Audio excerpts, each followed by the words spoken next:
नमस्कार, जय हिंद साथियों। आप सभी का स्वागत है आपके अपने यूट्यूब चैनल नॉलेज की क्लास में। साथियों, आज की इस वीडियो में हम बात करने वाले हैं सामान्य हिंदी की, जो कि MP TET, UP TET, SSC GD, UP plus, MP plus और जितने भी एग्ज़ाम जिसमें हिंदी पूछी जाती है, तो बहुत ही महत्वपूर्ण प्रश्नों को हम इस वीडियो में कवर करने वाले हैं। तो वीडियो को अंत तक पूरा ज़रूर देखें। चैनल पर नए हैं तो चैनल को ज़रूर सब्सक्राइब कर लें।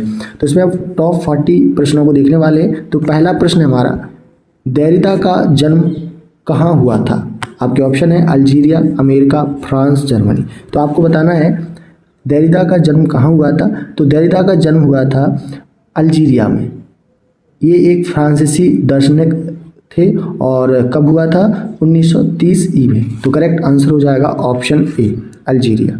दूसरा प्रश्न है, राम गया इस वाक्य में कौन सा काल है? जी हाँ, आपको बताना है राम गया इस वाक्य में कौन सा काल है। तो इसमें है साथियों कौन सा काल? सामान्य भूतकाल। ऑप्शन ए क्या होगा करेक्ट आंसर?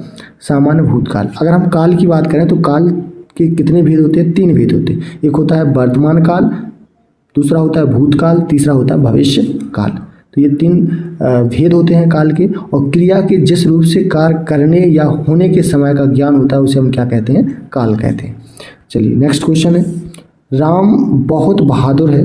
राम बहुत बहादुर है इस वाक्य में कौन सा शब्द विशेष्य है? ठीक है, विशेष्य बताना है। तो इसमें करेक्ट आंसर हो जाएगा ऑप्शन बी, राम। ठीक है, राम क्या हो जाएगा? विशेष्य।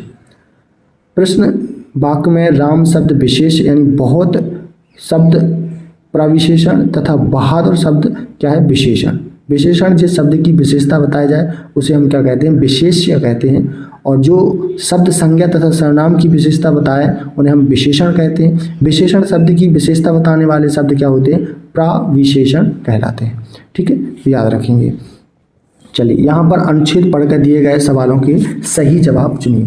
इस तरीके का यहाँ पर अनुच्छेद दिया गया, आपको उसको पढ़ना है और प्रश्नों के उत्तर देने। हमारे देश भारत वर्ष में शोषक और शोषित वर्ग का संघर्ष आज भी जारी है। इन दोनों वर्गों के संघर्ष में भ्रष्टाचार का जन्म लेना स्वाभाविक है। देश की पूंजीवादी व्यवस्था में साधारण जनता बुरी तरह से पिसती जा रही है। विकास के समस्त साधन पूंजीपतियों के हाथों में कैद हैं। साधन विपन्नता एवं आर्थिक संकट के माध्यम वर्ग एवं निम्न वर्ग को पराजित कर दिया है। देश का कर्मठ, ईमानदार, बुद्धिजीवी एवं सर्वहारा वर्ग मेहनत की कमाई करके भी 2 जून की रोटी जुटा सकने में असमर्थ है। यहाँ जून नहीं होगा, 2 वक्त की रोटी बोला जाएगा। यहाँ पर 2 वक्त की रोटी जुटा सकने में असमर्थ है। देश का सारा सरकारी तंत्र स्वार्थ लेप्सों के हाथों में फंस चुका है। नौकरशाही निरंकुश होकर भ्रष्टाचार में लिप्त हो गए हैं। शासन व्यवस्था से जुड़ा हर आदमी स्वार्थ केंद्रित हो गया है। हर आदमी अपनी कार्य सिद्धि के लिए उन कथित भ्रष्टाचारियों का साथ देने के लिए विवश है। ईमानदार एवं नैतिकता के बलबूते कोई भी काम करवा पाना असंभव ही है। जो व्यक्ति जितना झूठ बोलकर, जी हजूरी करके, अनैतिक तरीकों का इस्तेमाल कर अपना काम करवा सकने में सामर्थ्य रखता है, वह आज के युग में सफल व्यक्ति माना जाता है। रिश्वतखोरी की बढ़ती प्रवृत्ति ने भ्रष्टाचार को और अधिक बढ़ावा दिया है। वस्तुतः अनैतिक तौर तरीकों से किया गया प्रत्येक कार्य भ्रष्टाचार कहलाए। तो अब हम इनके प्रश्न देखने वाले हैं। तो पहला प्रश्न यहाँ पर दिया गया है कि किस प्रवृत्ति ने भ्रष्टाचार को और अधिक बढ़ावा दिया है? तो अभी हमने पढ़ा रिश्वतखोरी ने। ठीक है, किसने दिया? रिश्वतखोरी ने। ऑप्शन बी क्या होगा राइट आंसर। नेक्स्ट क्वेश्चन है, हमारे देश में किस वर्ग के लोग मेहनत की कमाई से जीविका चलाने में असमर्थ हैं? तो करेक्ट आंसर हो जाएगा ऑप्शन डी, उपयुक्त सभी, यानी कि मध्य वर्ग, निम्न वर्ग और सर्वहारा वर्ग। तो ऑप्शन डी क्या होगा राइट आंसर। नेक्स्ट क्वेश्चन है, नौकरशाही निरंकुश होकर किस में लिप्त हो गई है? तो ये हो गई है भ्रष्टाचार में। ऑप्शन सी क्या होगा राइट आंसर? भ्रष्टाचार। नेक्स्ट क्वेश्चन है, जब किसी वाक्य की क्रिया के लिंग वचन और पुरुषकर्ता के लिंग वचन और पुरुष के अनुसार हो तब वाक्य में कौन सा वाच्य होता है? तो इसमें होगा कौन सा वाच्य? कृतवाच्य। ऑप्शन बी क्या होगा राइट आंसर? कृतवाच्य। नेक्स्ट क्वेश्चन है, इनमें से कौन सा शब्द मूल का अनेकार्थी शब्द है? जी हाँ, इंपोर्टेंट प्रश्न है। बताना है कि इनमें से कौन सा शब्द मूल का अनेकार्थी शब्द है। तो ये शब्द हो जाएगा जड़। ऑप्शन बी क्या होगा करेक्ट आंसर? जड़। नेक्स्ट क्वेश्चन है, इनमें से शुद्ध शब्द कौन सा है? तो शुद्ध शब्द बताना है कि कौन सा है। तो शुद्ध शब्द हो जाएगा आशीर्वाद। ऑप्शन सी क्या होगा करेक्ट आंसर? आशीर्वाद। इस तरीके से हम आशीर्वाद को लिखते हैं, याद रखेंगे। चलिए नेक्स्ट क्वेश्चन है, क्वेश्चन नंबर 10। हिंदी साहित्य के इतिहास में काल विभाजन का सर्वप्रथम प्रयास इनमें से किसने किया था? वेरी मोस्ट इंपोर्टेंट प्रश्न है। तो ये किया था डॉक्टर ग्रियर्सन ने। ऑप्शन बी क्या होगा correct answer? Doctor Grierson. Next question है, गर्दन पर सवार होना मुहावरे का अर्थ है। तो गर्दन पर सवार होना मुहावरे का अर्थ क्या है? पीछा ना छोड़ना। ऑप्शन बी क्या होगा करेक्ट आंसर? पीछा ना छोड़ना। नेक्स्ट क्वेश्चन है, रोला छंद में कितनी मात्राएं होती हैं? तो रोला छंद में कितनी मात्राएं होती हैं? 24। ऑप्शन डी क्या होगा करेक्ट आंसर? 24। रोला सम छात्रक छंद है जिसमें 4 चरण होते हैं और प्रत्येक चरण में 24 मात्राएं होती हैं तथा 11 और 13 मात्राओं पर यति होती है। ठीक। नेक्स्ट क्वेश्चन है, इनमें से पांडित्य में प्रयुक्त प्रत्यय कौन सा है? तो कौन सा है? ये है या। ऑप्शन ए क्या होगा करेक्ट आंसर? या। विद्यापति द्वारा रचित कितने ग्रंथ अवहट्ट में हैं? तो कितने ऐसे ग्रंथ हैं जो विद्यापति द्वारा रचित हैं? तो वो हैं कितने? 2। ऑप्शन बी क्या होगा करेक्ट आंसर? 2। अब वो 2 कौन कौन से हैं? तो कीर्तिलता और कीर्ति पताका। ठीक है, याद रखेंगे। कीर्तिलता, दूसरा कौन सा है? कीर्ति पताका। ये दोनों ग्रंथ अवहट्ट में हैं। ठीक है। नेक्स्ट क्वेश्चन है, क्वेश्चन नंबर 15। इनमें से निजवाचक सर्वनाम का प्रयोग किस वाक्य में हुआ है? ये बताना है। तो किस में हुआ है? तो ये हुआ है, यह समस्या मैं आप ही हल कर लूँगा। ऑप्शन बी क्या होगा करेक्ट आंसर? क्योंकि यहाँ पर क्या बोला? निज वाक्य, यानी कि स्वयं की बात की गई है ना, खुद की बात की गई है। तो ऑप्शन बी क्या होगा राइट आंसर। नेक्स्ट क्वेश्चन है, व्युत्पत्ति के विचार से शब्दों के कितने भेद हैं? तो कितने भेद हैं? तो इसके भेद हैं 3। ऑप्शन डी क्या होगा करेक्ट आंसर? 3। व्युत्पत्ति के आधार पर शब्दों के 3 भेद हैं। कौन कौन से? रूढ़ शब्द, यौगिक शब्द और योग रूढ़ शब्द। ठीक है, ऑप्शन डी क्या होगा राइट आंसर। नेक्स्ट क्वेश्चन है, क्रिया के संदर्भ में इनमें से कौन सा कथन सत्य है? ये बताना है। तो कौन सा हो जाएगा?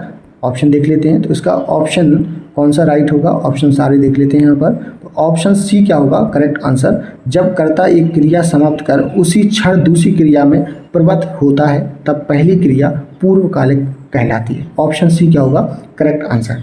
नेक्स्ट क्वेश्चन है, यह देख गगन मुझ में लय है, यह देख पवन मुझ में लय है, मुझ में विलीन झंकार सकल, मुझ में लय है संसार सकल, अमर तत्व फूलता है मुझ में, संसार झूलता है मुझ में। तो उपयुक्त पंक्तियों में कौन सा रस है? तो यहाँ पर हमें रस बताना है कि कौन सा रस है। तो इसमें रस हो जाएगा अद्भुत रस। ऑप्शन बी क्या होगा राइट आंसर? अद्भुत रस। नेक्स्ट क्वेश्चन है, इनमें से किस उपन्यास की पृष्ठभूमि में भारत विभाजन की त्रासदी है? तो किसमें है? झूठा सच में। ऑप्शन डी क्या होगा राइट आंसर? झूठा सच। नेक्स्ट क्वेश्चन है, इनमें से कौन सी बोली आकार बहुला है? तो कौन सी बोली है जो आकार बहुला है? तो बोली हो जाएगी साथियों कौन सी? कौरवी। ऑप्शन सी क्या होगा राइट आंसर? कौरवी। अगला प्रश्न है क्वेश्चन नंबर 21। इनमें से किस वाक्य में क्रियार्थक संज्ञा का प्रयोग है? तो किसमें है? तो ये है किसमें? टहलना स्वास्थ्य के लिए अच्छा है। ऑप्शन ए क्या होगा राइट आंसर। नेक्स्ट क्वेश्चन है, उपमा अलंकार के सर्वाधिक प्रयोग के लिए इनमें से कौन से कवि अधिक प्रसिद्ध हैं? तो उपमा अलंकार के लिए सर्वाधिक प्रयोग के लिए कौन से कवि अधिक प्रसिद्ध हैं ये बताना है। तो कौन से हैं? कालिदास। ऑप्शन बी क्या होगा correct answer? Kalidas. Next question है, इनमें से कौन सा शब्द समास का विपरीतक है? तो कौन सा है? तो ये हो जाएगा हमारा व्यास। ऑप्शन ए क्या होगा राइट आंसर? व्यास। नेक्स्ट क्वेश्चन है, आ प्रेम्य किस वाक्यांश के लिए प्रयुक्त शब्द है? तो ये है किसके लिए? जो प्रमाण से सिद्ध ना हो सके। ऑप्शन ए क्या होगा करेक्ट आंसर।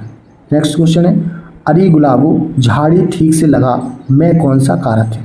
तो इसमें कौन सा कारक है? इसमें है संबोधन कारक। ऑप्शन डी क्या होगा करेक्ट आंसर? संबोधन कारक। संबोधन में क्या आता है? हे, हो, हरे, हरि, है ना। ये जो शब्द आ जाए तो समझ जाना है कि कौन सा कारक होगा यहाँ पर? संबोधन कारक। नेक्स्ट क्वेश्चन है क्वेश्चन नंबर 26 इनमें से कौन सी बोली पश्चिमी हिंदी की बोली है? तो कौन सी बोली है ये बताना है। तो आप लोग इसका आंसर बताइएगा। तो इसका राइट आंसर हो जाएगा ऑप्शन डी, कोरबी, कन्नौजी और ब्रजभाषा। ये सब क्या है? पश्चिमी हिंदी की बोली है। तो ऑप्शन डी क्या होगा करेक्ट आंसर, ये सभी।